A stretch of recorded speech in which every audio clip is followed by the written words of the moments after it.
Okay, so I guess we'll start and probably a few more will join us. Um, so thanks everyone for joining our fourth community call. My name is Eitan. I'm leading the ecosystem development at B.Protocol. And just a few short rules to get the call going. Please keep your mic muted, unless, of course, you're speaking or asking questions. For questions, we have a community call chat channel. So please use that to write down whatever questions you have during the call. If we won't have enough time, to answer all the questions, we'll reply to them, just after the call. Yeah, just please talk with respect to one each other when and if talking, and no price talks. That's basically it. So today we have two great projects as our special guest. We'll have first Maker Growth team. I believe Maury is here and Jennifer, if I'm not wrong. So thanks for joining us. They have just shared a very in-depth tweet thread from the MakerDAO Growth on B.Protocol and how to use it and the liquidity mining. So they will just share their views on the integration, and I hope also to get some more updates from what's going on in Maker. Some new stuff is going on without the foundation now. And after that, we'll have Hats Finance team will elaborate on the latest proposal they've posted on the forum for the DAO to fund the new B.Pro Vault on their recently launched platform. So they will tell us all about it in a few minutes. So basically, that's it. MakerDAO team, MakerDAO Growth team, who's gonna start? Hey, this is Jen from the Growth team. Can everybody hear me okay? Yeah. Okay, cool. So just a quick introduction. My name is Jen Sinhaji. I work on Maker Growth, and Maker Growth, for those that you don't that aren't familiar, is a core unit that works under MakerDAO. So MakerDAO recently fully dissolved the foundation back in, I guess this was in late July or August. So now the DAO is completely in control of all aspects of the protocol. And so there are business units that we refer to as core units, which are essentially providing services to the DAO in order to scale and continue to support and grow the ecosystem. So Maker Growth is essentially the business development, core unit. So my time is spent, working with different applications and distribution channels and business opportunities to integrate DAI, bring more users to the protocol, and essentially scale DAI distribution. So that's a little bit about me. Maury, I'll let you introduce yourself. I know you're here as well. Yeah. So hi everyone, I'm Mori. I'm the technical integrations lead for MakerDAO's Growth core unit. And my job is mostly based around helping other projects to integrate with DAI and the MakerDAO system. So I've joined MakerDAO recently, so I haven't had the chance to work with a lot of projects yet, but I'm looking forward to keep on working with you guys.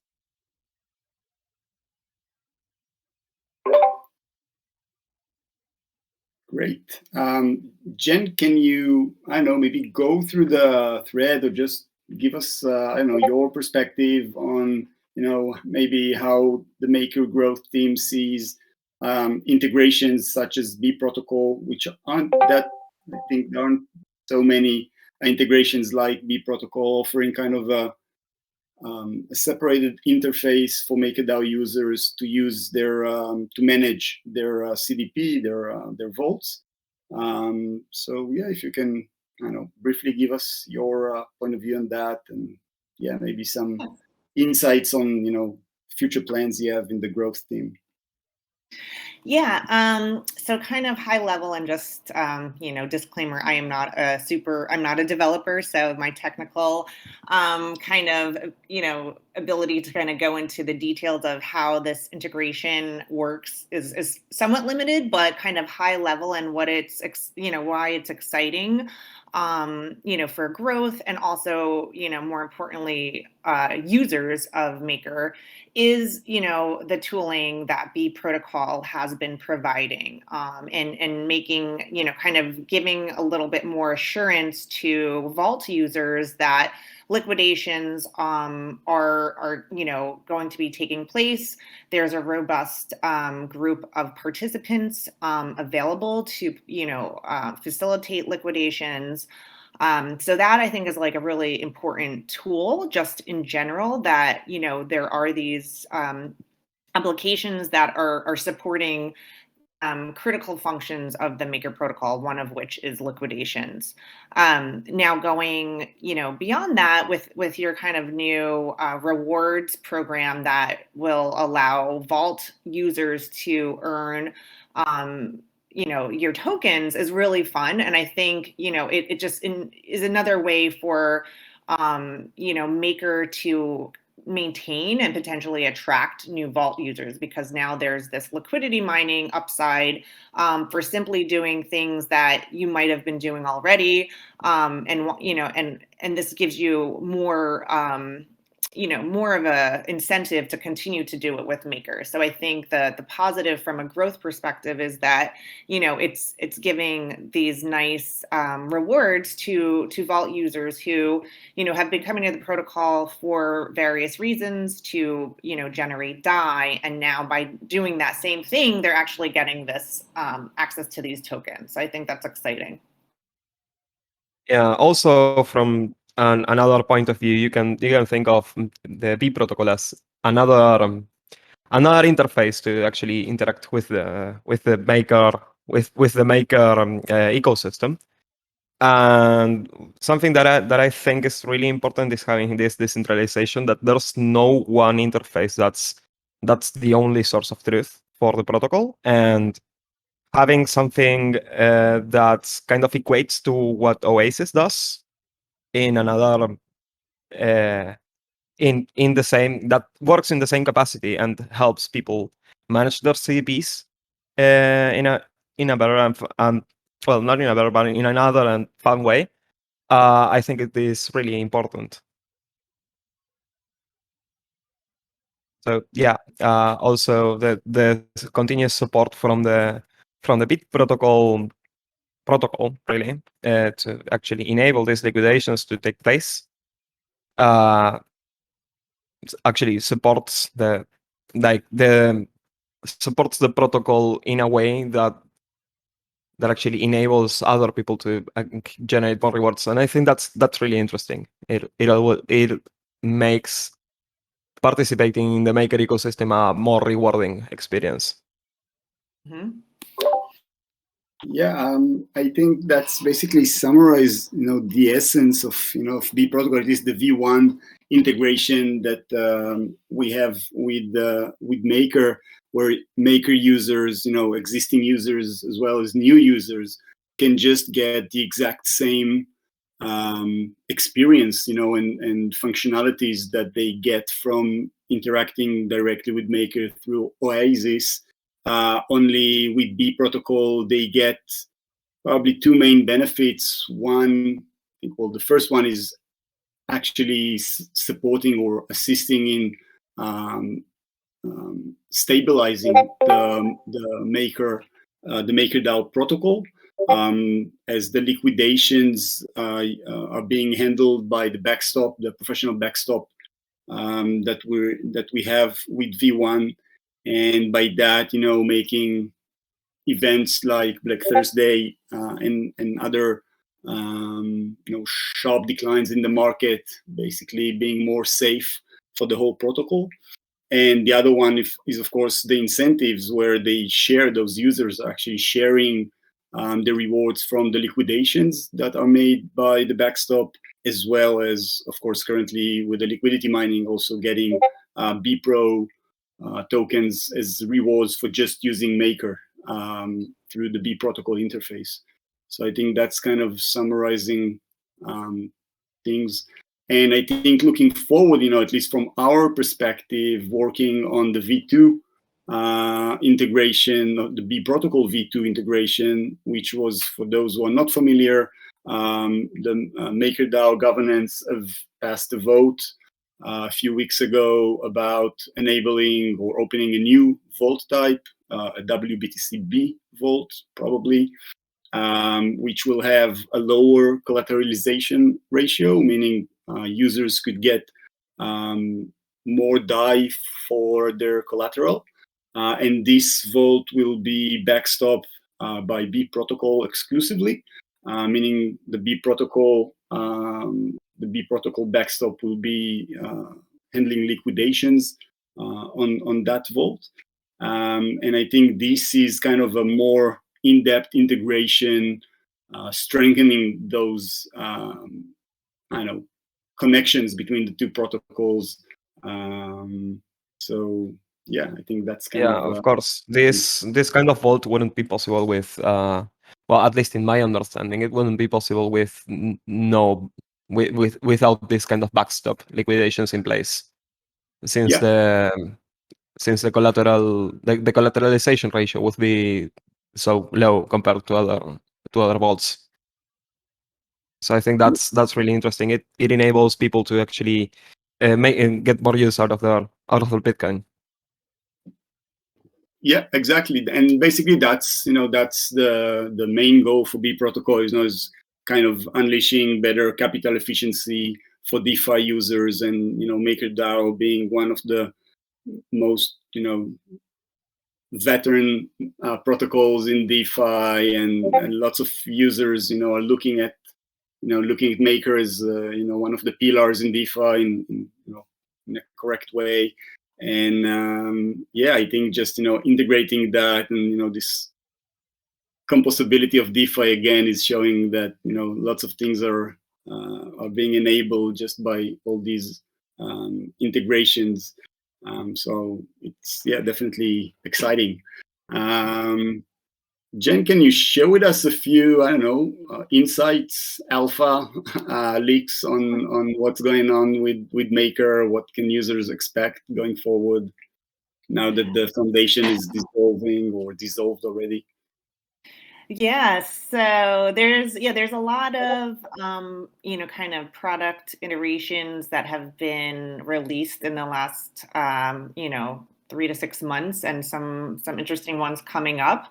So kind of just to name a few, real world assets has been something that the community has been working on, trying to define what types of frameworks it can use to assess and onboard real world assets.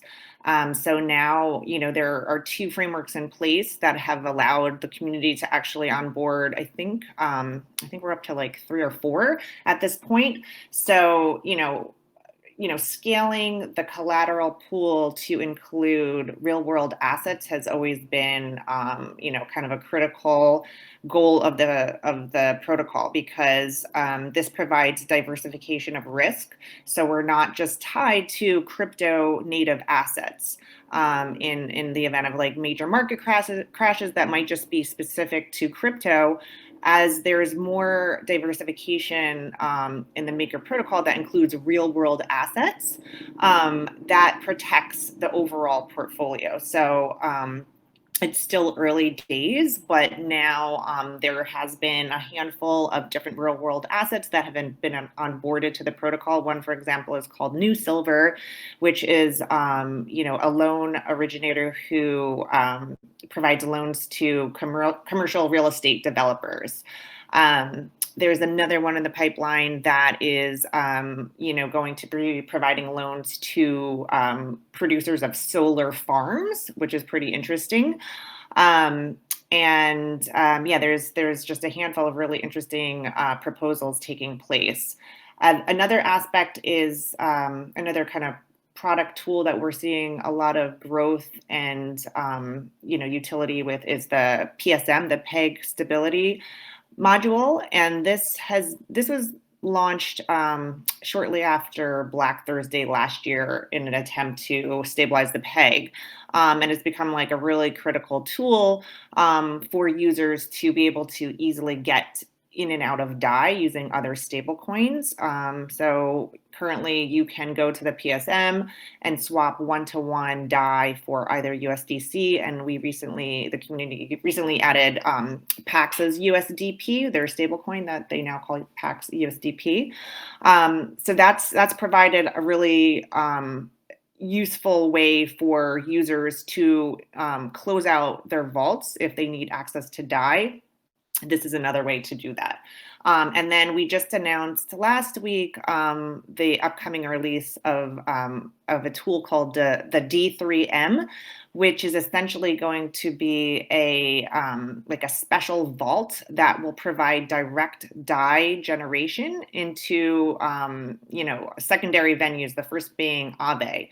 So there will be DAI generated that will go directly into the Aave pools and will provide those pools with kind of a more predictable target rate for borrowers on Aave. This is something that will most definitely scale to other secondary lending platforms. And it's going to be like another way to just increase DAI liquidity across the ecosystem. So that is in the works and is going to be probably live mid-October-ish. And other than that, we're tinkering with some things related to institutional borrowing. And gosh, I don't know if I'm forgetting anything else, but a lot of things going on. Sounds cool. So, we are always looking to, to grow the MakerDAO ecosystem, of course, through the participation, via B.Protocol. But just getting, the news out there are so many things happening in DeFi all the time, and just keeping track of everything is so hard. You can spend 24 hours, 7 days a week, just reading and following everything, and still, you wouldn't get, just the tip of the iceberg. So thanks for sharing everything on that. I think, once we are in kind of the middle of the integration with the V2,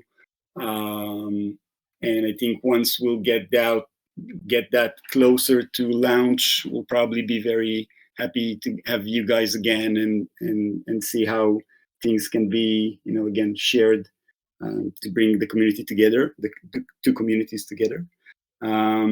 So I think if there are any questions for the MakerDAO Growth team members, so please can either put it on the community call chat or just unmute yourself and ask.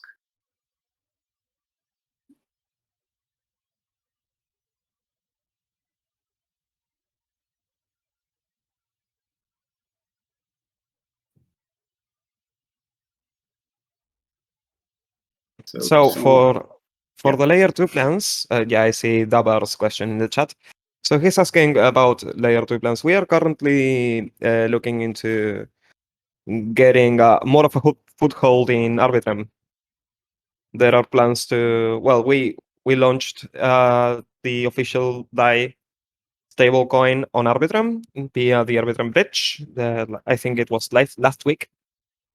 But the smart contract structure is in place for us to actually be able to enable vaults on layer 2 for people to be able to actually mint DAI on layer 2. So that would help like the normal person who only has like a couple $100 to actually interact with the protocol and possibly generate revenue in that way. Yes, currently the dust is quite high, and that's the thing. I mean, we are taking that into account because there's a lot of people who actually tried MakerDAO, like the tried minting DAI when the gas was like kind of cheap, but now they are really priced out of Ethereum layer 1. So that's a problem we are thinking of actually solving. Yeah, that's the thing. Fees are really high, and the thing is, if you the maker ecosystem has a lot of code on the blockchain, and if you wanna open a vault or do a liquidation, you have to you need a lot of collateral to actually make that gas cost worth it. So that's something we are currently planning and discussing. Cool. Any more questions before we close this part and move to the next one? So I'll just say thank you, Jen and Maury, for joining us and for all this info. And I will just encourage anyone who's using Maker or was just thinking about using Maker to just import. If you're already using Maker, you can basically import with one click and move your vault into B.Protocol and gain the rewards, the B-Pro rewards from the liquidity mining. And if you are new to Maker, well, it's time to use it. So again, just go over to B-Protocol app and start using Maker to gain the rewards. So yeah, there's more information on the community call chat being shared, and we'll share it also later on the general channel. So thanks again, guys. So moving forward, we have the Hats Finance team with us. So welcome. Yeah. Hi, Ethan. Can you hear me well? Yeah, there's some background noise, but I'm sorry, it's the ocean. I cannot make it mute.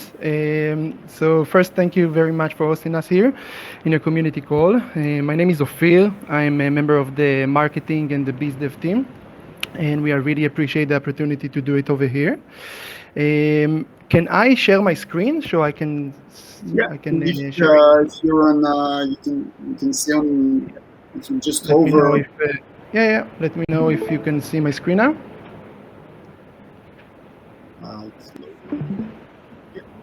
Yeah, it's working? Yeah. Okay, brilliant. So I would like to take this time to go through the B.Protocol vaults on Hats, the committee, and the submit vulnerability process, and of course our proposal for the funding of the B.Protocol vault with B.Pro token. First, I will introduce Hats to people that don't know. So HEADS is a decentralized cybersecurity proactive protocol that is governed by her stockholders, projects, project community, artists, investors, hackers, auditors, and actually pretty much all the users of the DeFi and the Web 3.0 space. We have created a cybersecurity marketplace that incentivizes white hat hackers for finding a vulnerability and responsible disclosure them using HEADS application. So as you can see here, there is a few vaults. So each vault is represent a bug bounty program. It's a scalable bounty network, which means that the TVL of the vault will increase with the success of the token and the appreciation of a B.Protocol project or any other project that will add to this application. So I will go through the B.Protocol vault, and I will go on the setup that we have here just to make sure that everyone is familiar with the user interface, and then I will go through a little bit of the vulnerability process, questions, and of course the proposal. So last week we announced the B.Protocol new vault on HEADS. Let's see what it means. It means that on each one of the vaults there is a committee members. The committee members have some responsibility, and I will count them here, just to add or remove for the first time, like the contracts that are going to be covered by these bug bounty vaults. They can add or change the severity description of each one of the severity. They can dedicate it like the precise amounts of the percentage of each of the vaults, and of course the NFT. I think that the biggest responsibility of the committee, of course, is to communicate, approve or disapprove the hacker submission of the vulnerability, and I will touch it in a minute. Each vault, as you can see, have its own NFT, actually each severity.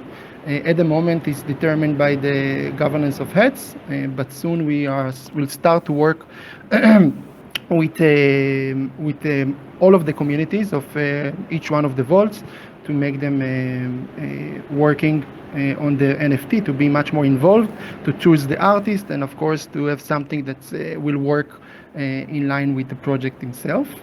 As you can see over here, the rewards, I just want to see, the rewards are splits that is also a little bit different than the bug bounty, the general bug bounty, as you know, is splits for a few different approaches, which means that the hacker will get some of the funds if he will be responsible, disclose the vulnerability directly. Some of them going to be vested, some of them going directly to the committee member of their work, some of them going to heads governance. And this another thing that most of the things over here are quite a default, but some of them the committee is also responsible for doing it. What is the beauty of HATS, being a fully permissionless protocol, is that everyone, which means DAOs, treasury, and individuals that are holding B.Pro, can deposit or withdraw funds from the vault at any point, and actually by any point and by any amount. By doing that, the depositor will farm HATS token. Regarding our liquidity mining that's going to start soon, we're going to let the community know a little bit before that it will be launched. I can just show you like quickly how the liquidity project just deposit 250K 2 days ago, and less than 24 hours later there was another 250 or more deposits of LUSD on the vault itself by the community, what brings the vault size to more than $500,000. That it's quite a big incentive for hackers and auditors to go through liquidity contracts and to find vulnerability. So I will go quickly on the submit vulnerability process. This is actually what the user can see, and of course the hacker as well, but if we are going to the flow that the hacker can do, so after you're going to choose, after the hacker choosing the project that you want to add the vulnerability, he will write his Telegram handle, he will write the beneficiary wallet, and after it, he's going to write a title and a detailed description of the vulnerability. We are soon going to have a template that he will use it for some more convenience way of submit it. So after checking the terms of use, then going to be an online transaction will occur continuing the hash of the vulnerability description. We are using it as a spam filter for the committee. After the approval of the transaction, encrypted vulnerability description will send by the committee bots.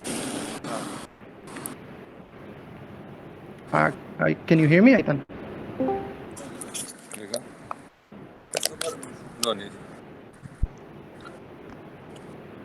Sorry, there's a bit of background noise.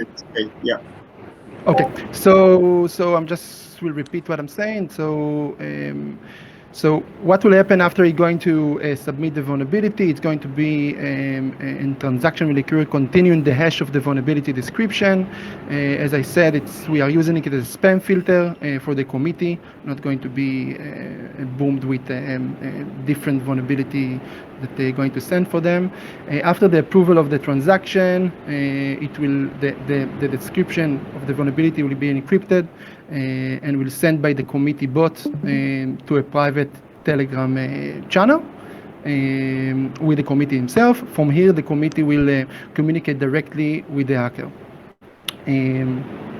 So this is basically the flow that you have for the audit or the hacker that's going to add the vulnerability. And here, as you can see, this is the user interface for anyone that want to deposit B.Pro or any other token inside of the vault that is already holding the token of this kind of the project. So I will jump to the proposal that I will stop sharing here. So I will jump to the proposal that we 2 days ago post in your forum, and I hope that we'll have some time for question later on. So we asked the B.Protocol DAO to fund the B.Pro vault on Hats with the amount of $100,000 worth of B.Pro to incentivize white hat hackers and auditors, of course, to make B.Protocol a safer environment. It's a permissionless and open vault, means that anyone can deposit and withdraw at any time at any amount. Just bear in mind that these funds will be released from the vault only due to vulnerability disclosure. The upside from fixing issue is drastically more valuable than the financial face value of the B.Pro token that are going to be deposited. So we would like to push this proposal forward and ask the community to vote for it. This is pretty much our application, our use cases. And if there is any questions, I'm here with my colleagues, so we can answer them. Great, thanks, Ophir. So if there are any questions for the HATS team, if anyone went through the proposal and have any questions, I might just add that from what I understand, there's also an option to use the same funds, or at least part of the funds that been deposited from the DAO reserve into a separated account to back any Immunify, the Immunify bug bounty, which was just voted in the last BIP number 6. So we can basically use the same funds from there or part of that funds to basically, instead of just sitting idle, just being deposited into the B.Pro vault on HATS Finance. And there is, so, and just gain from potential rewards coming hopefully soon with the HATS Finance platform. So if there are any questions.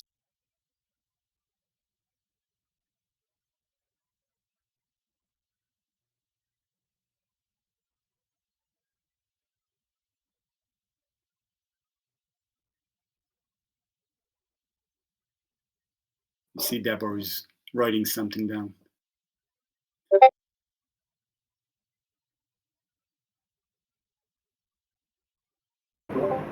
Right now, the committee is composed of Oren, that is part of Head's team, and Yaron, which is part of B.Protocol, and Yele, who is an auditor at Heads as well.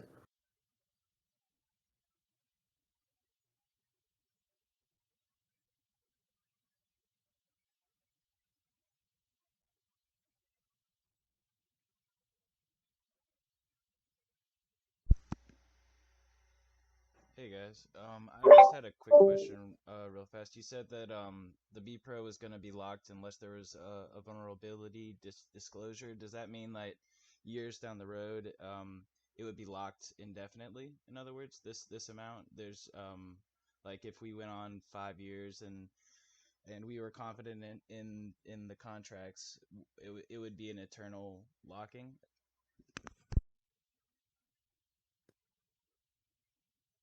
Um, I want just to make it clear that it's a permissionless protocol, HETS, and there is a withdraw request that is like delayed by 7 days, but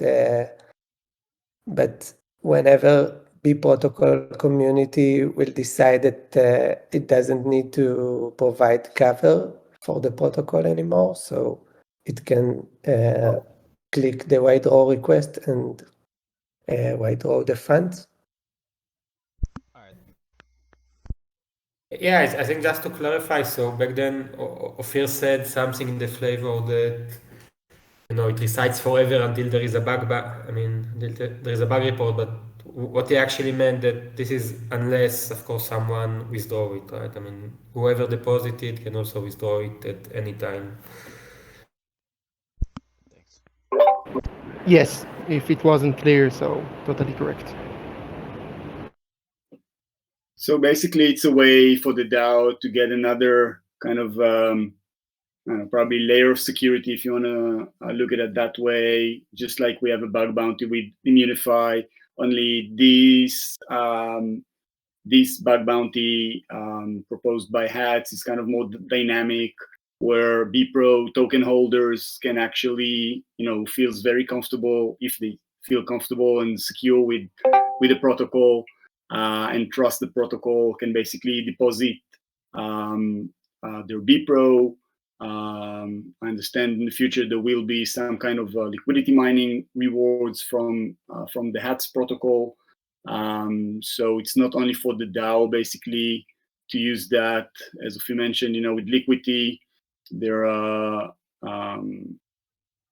the liquidity team has deposited, I think it was quarter of a million, and then other users just, deposited more.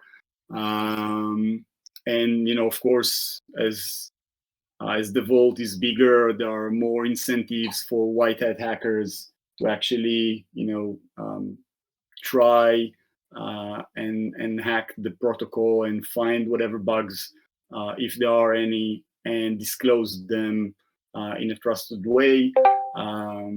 So yeah, and basically then they will get, according to the bug that they will be reporting, they will get some part of the vault. So yeah, you can read all the details in the proposal over in the forum. If there are any questions there, you can of course put them there. And I think at least, and also if you tag anyone from the HATS team on Discord, you can get their attention to answer any questions also here on our Discord after the call as well. So we'll just give another 10 seconds if there are any other questions from anyone to the HATS team before we move on. Can you hear me? Yeah. Just a quick question. I can't find any documents on tokenomics and so regarding to HATS finance. I will share it here now, okay? Okay, thank you. Cool. Okay, so thanks for the HATS team. If you can share those docs both on the forum if they are not there, and also on our Discord channel, that would be awesome. So we'll move on to the next part, and of course, I assume the big news from the last call we had last month, or a bit less than that, was the launch of the liquidity mining, and there were a few questions in the last 10 days since it was announced, and I thought just to go briefly through it, just kind of to cover the main questions that we saw people had and maybe some confusions, and of course take whatever questions people might still have regarding the liquidity mining, how it operates, who's entitled to get BPro liquidations. So just I'll share my screen.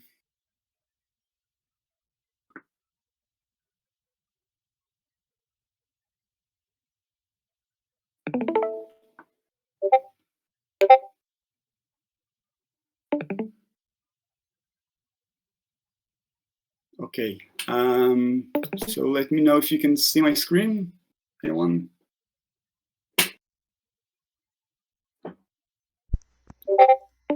Yeah, we can. I can see. So first of all, who's entitled for the B.Pro reward? So basically, there's a kind of a weights included. So basically, everyone who's using either MakerDAO or Compound, which are it's our V1 integrations, get B.Pro rewards. There are weights as been in the first liquidity mining. So there's more rewards being distributed for borrowing funds than to depositing. So it's 0.2 versus 0.8 when we calculate the weights for how much users deposit versus how much they borrow. And for liquidity depositors, basically as it's our V2, and as we mentioned a few times earlier, we're kind of focusing on V2 and trying to grow the V2 integrations and to attract more liquidity there and more attention to the V2. So basically, the V2, and also there are no borrowing options on the liquidity on the LUSD deposits in the stability pool. So the weight over there is 1. So they get more.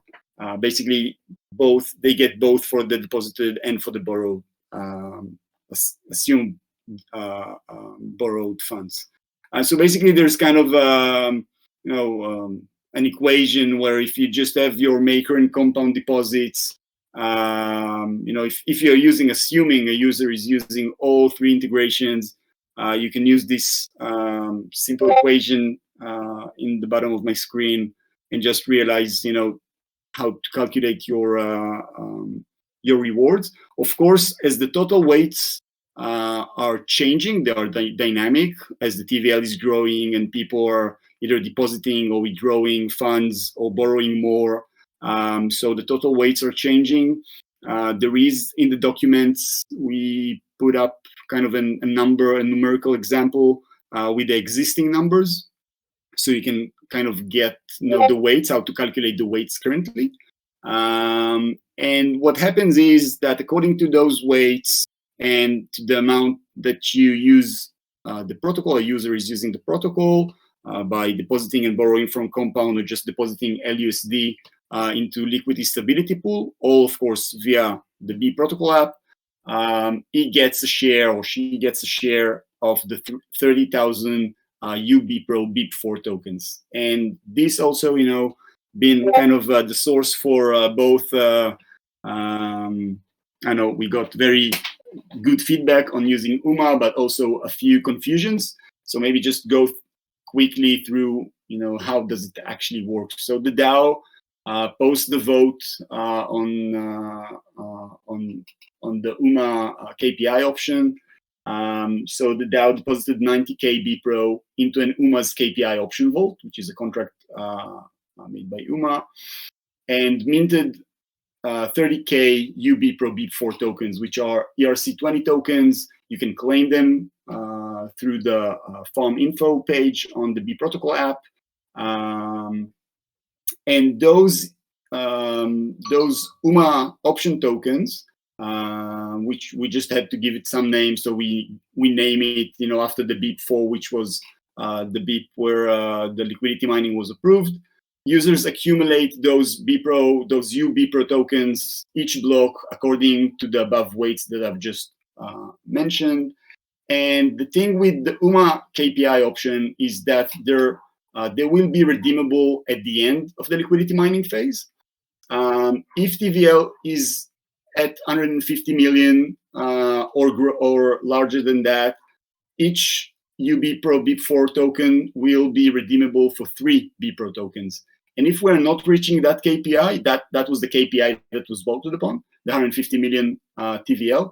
If we won't get to the TVL of 150 million, each one each B.Pro token will be redeemable for just 1 B.Pro. So basically, there's kind of an aligned incentive, for all users and to try and grow the TVL of the protocol up to 150 to actually triple the rewards. And you can track and claim your UBPro BIP4 tokens at the farm info page. It looks like that. It's just, you can reach it through the app.bprotocol.org. And yeah, basically that's it. If you haven't claimed any of your BPro rewards from the first liquidity mining, there's also a button down that page where you can actually claim those BPro as well. So yeah, that's basically it. Any questions on the liquidity mining?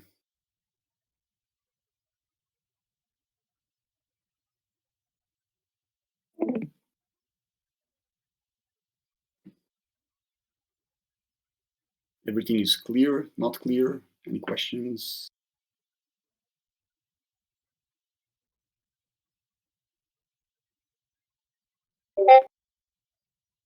Okay.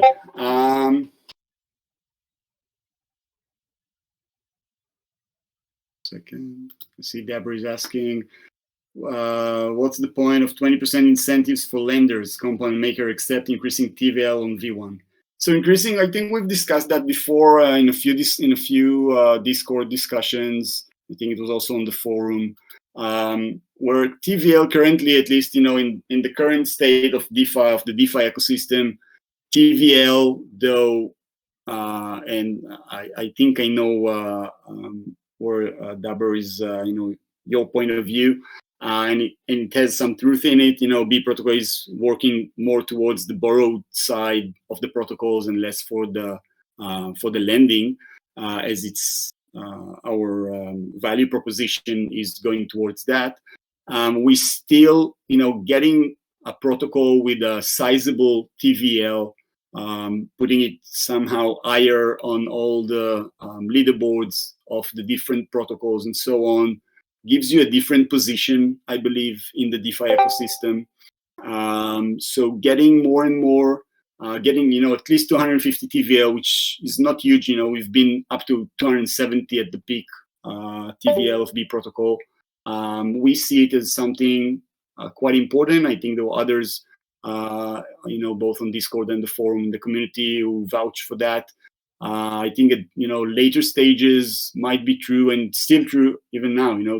That we do want to kind of get the attention of the more risky borrowers, maybe those who are kind of living on the edge and maybe are more receptive, or the possibility of having liquidations with those users are kind of higher. But still, I think as we're still in a growing phase and still getting the news about B.Protocol, getting a decent TVL is a good KPI at this stage. And of course, on the next liquidity mining, we can, the community can propose whatever other proposals out there. Yeah, so we're still playing around with that, and this is why also we just give the 20% and versus the 80% that goes for the borrowers. So it does incentivize more, more the depositors than the lenders. Anything else?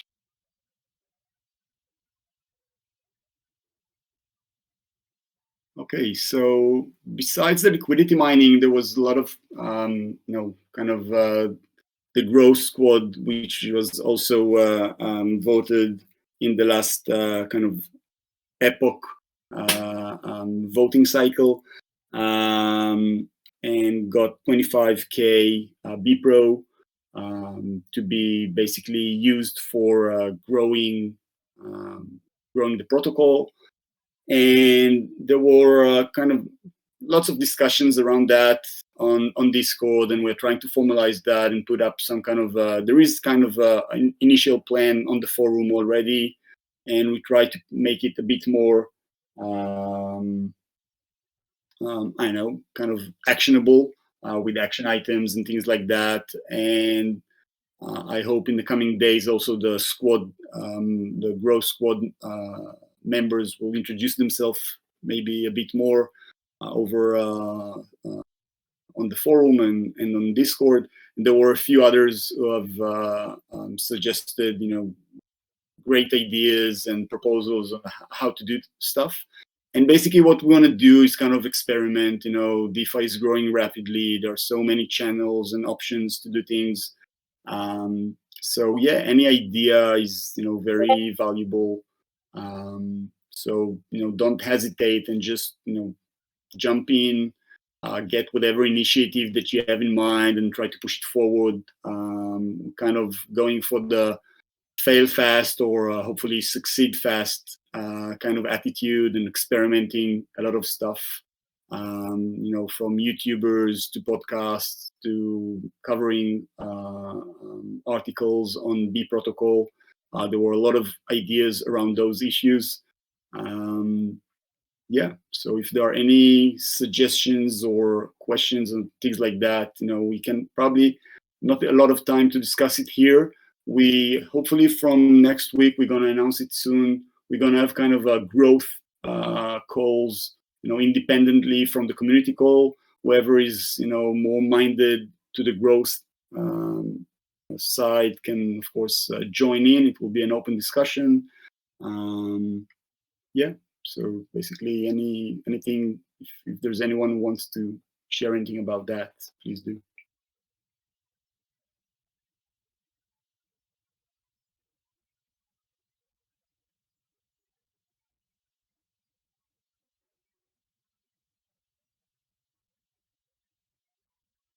Okay, or if there are any other general questions before we wrap up this this call. I have a general any question. Suggestions, Hello? anything at all, just feel free either to ask it now or put it later on the channels. Hello? I think OS has a question. Can you hear him, Ethan? No.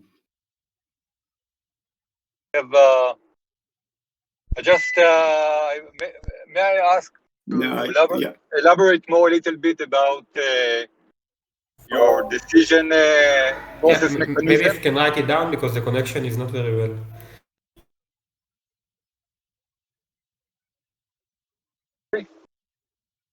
No, we can't hear you. If you can write it down in there's a community channel chat, so if you can just write it down there. No, because I'm driving, so it's really not so easy for me.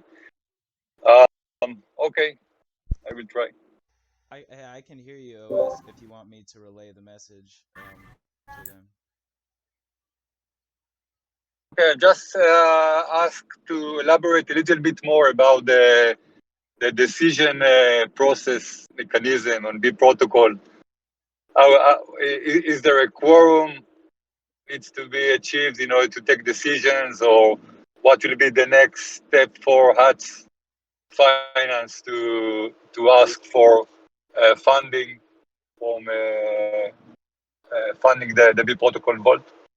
Yes, certainly. So he's asking if about the decision process B.Protocol uses in the quorum, basically what HATS would need to do to get a proposal put forth. That was his question. You know the answer. You can answer it. Yes, indeed. So basically, anybody can put forth a proposal onto the forum, and right now I can bring that forth to a Snapchat vote, or excuse me, a snapshot vote. So really, it's just a matter of getting some support on the forum, and we'll take the next step from there, which is putting it up for a vote. The quorum is 250,000 B-Pro. Does that help? Yeah. All right, sounds good. Okay. Any other questions? I have to say something about the votes in B.Protocol. Though we are doing a snapshot vote, kind of a off-chain, saving gas for our users, we still get, there's roughly, if you take out the DAO reserve tokens and the tokens which held by the devs, by the team, there's roughly 1.3 million B-Pro in circulation available for voting. And we get, over 250 participating in the votes, which is roughly 20%, over 20% participation, which is huge when you compare it to other protocols. I think that's a great sign for a very strong community that we have all together. We built around this protocol, though it's still early and still small. I don't know, small, but has a lot of potential to grow much bigger. So I think that's a great sign for all of us. We're doing something right. So yeah, thanks for everyone participating in the voting and governance process. So unless there are any last questions or issues or anything, I guess we'll wrap it up this time. Announcement on the first growth call will be made soon in the coming days, probably towards the end of next week. Yeah, that's it. Thank you everyone for participating. Have a great week. Thank you, Eitan. Thank you, everyone.